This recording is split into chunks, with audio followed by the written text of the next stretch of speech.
देखिए यहाँ पर हमारे साथ ये कुछ बड़े संत हैं, पेशवाई शुरू होने से पहले एबीपी न्यूज़ से बात कर रहे हैं। योगी आदित्यनाथ मुख्यमंत्री जी ने कहा है कि जो वक्फ की एक एक इंच ज़मीन है उसकी जांच कराई जाएगी और यथोचित कार्रवाई की जाएगी।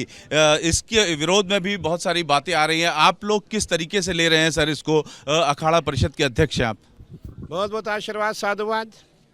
देखिए, हम तो कहते हैं खाली यूपी का मामला नहीं है, पूरे हिंदुस्तान का मामला है। आप कश्मीर से कन्याकुमारी देखें, हर स्टेट के मुख्यमंत्रियों को जांच करानी चाहिए। आपके पास लैंड कहां से आई?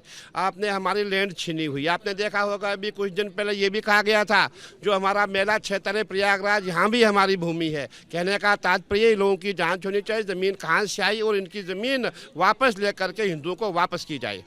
जमीयत उलेमा हिंद के जो अध्यक्ष हैं उन्होंने इस बात का विरोध किया है और कहा है कि संविधान विरोधी बात है और जो वक्फ की ज़मीनें होती हैं वो मदरसों और शिक्षा के काम में ही इस्तेमाल की जाती है। अध्यक्ष जी ने बिल्कुल सही बात कही कि यह जो ज़मीन है इसकी अगर जांच हो तो ये ज़मीन हमारी है, क्योंकि मोहम्मद साहब से लाखों वर्ष पूर्व हमारी परंपरा आई और मोहम्मद साहब के आने के बाद, मोहम्मद साहब के आने के पहले पूरी परंपरा गोपाल की थी। आज भी पूरी परंपरा गोपाल की है। हम कहते हैं सारी भूमि गोपाल की है। तो वक्फ बोर्ड तो इस्लाम धर्म को आए 1900 साल हुए। कैसे कोई ये कह सकता है कि जो बाद में आया भूमि उसकी होगी, जो पहले आया भूमि उसकी होगी? तो पहले सनातन परंपरा, सनातन के बाद जैन आया, जैन के बाद बौद्ध आया, बौद्ध के बाद अन्य धर्म आए। तो इसलिए तो पंथ है सभी। हमारी परंपरा में सनातन परंपरा सर्वोपरि है, इसलिए सारी भूमि गोपाल की है। इस भूमि पर किसी प्रकार का कोई भी सवाल कोई अन्य व्यक्ति नहीं कर सकता। महाकुंभ है, पेशवाई होने जा रही है। कुछ राजनेता ऐसे हैं, समाजवाद जो आज़ाद पार्टी है उसके अध्यक्ष चंद्रशेखर जी सांसद हैं, उन्होंने कहा कि वही लोग महाकुंभ जाएंगे जिन्होंने पाप किया है।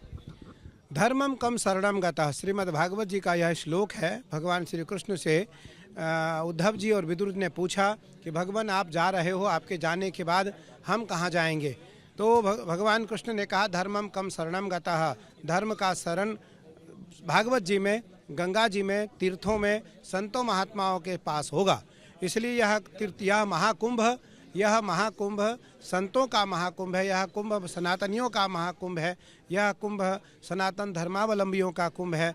और यह गंगा यमुना सरस्वती के पावन संगम पर यह तीर्थराज प्रयाग में यह कुंभ महाकुंभ चल रहा है। इसलिए महाकुंभ में किसी प्रकार की कोई टिप्पणी करता है, उस व्यक्ति पर टिप्पणी करना मुझे नहीं लगता उचित है। मैं केवल इतना कहना चाहूँगा कि ये सनातनियों का कुंभ है, ये परंपराओं का कुंभ है, ये मौलिक सिद्धांतों का कुंभ है और ये लौकिक नहीं पारलौकिक परंपरा की मेला है। इससे पहले पूर्व मुख्यमंत्री अखिलेश यादव ने भी कहा कि सरकार इस महाकुंभ में अपने पाप धो रही है।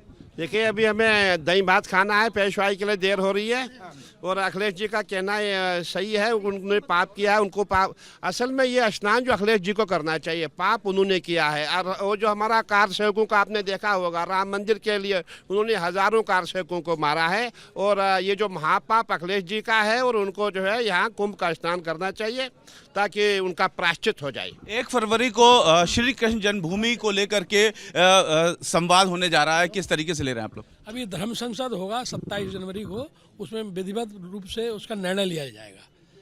तो इस तरीके से जो संत हैं पेशवाई से पहले यहाँ पर उन्होंने एबीपी न्यूज़ से खास बातचीत की और ये बता रहे हैं कि जो वक्फ की जहाँ तक मामला है उसमें पूरी तरीके से संत जो हैं वो सरकार के साथ हैं।